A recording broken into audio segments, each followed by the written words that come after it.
Meanwhile, in Moscow, the focus is far from Skripal. In 4 days from now, Russia will choose from a list of 8 candidates to elect their new president. It is being called an election, even though the result is a foregone conclusion. All controversies and criticism aside, Vladimir Putin still remains the first choice of Russians and is well on course for a 4th presidential term.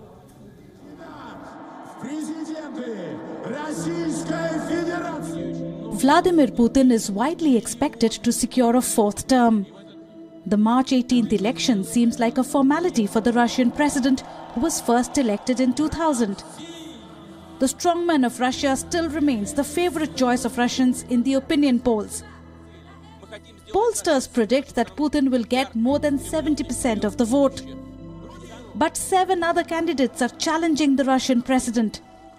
2 experienced politicians, the right-wing populist Vladimir Zhirinovsky and liberal opposition politician Grigory Yavlinsky, are in the fray. But there are also many new faces contesting this year's Russian presidential polls. One of them is Russia's strawberry tycoon Pavel Grudinin, who's backed by the Russian Communist Party. Grudinin is a known Stalin admirer. Ksenia Sobchak is the only woman face to contest the Russian elections this year. Sometimes known as Russia's Paris Hilton, TV journalist, socialite and actress, Sobchak is the daughter of the former mayor of St. Petersburg. But these faces are unlikely to give Putin any challenge. Critics and opponents of Putin have either been disqualified or put behind bars. Many of them have also been mysteriously found dead over the years.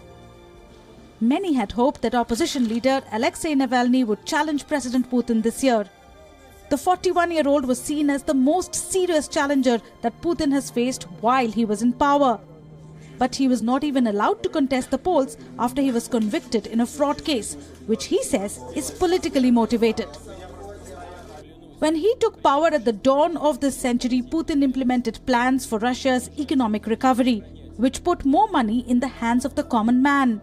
But during his 3rd term, Putin's cabinet was criticized for the slowdown in the economy. This is one of the reasons why the Russian president is running as an independent candidate for this election. While dissent has been steadily muzzled during the strongman's rule, Russians are yet to fall out of love with Vladimir Putin. Bureau Report, WION.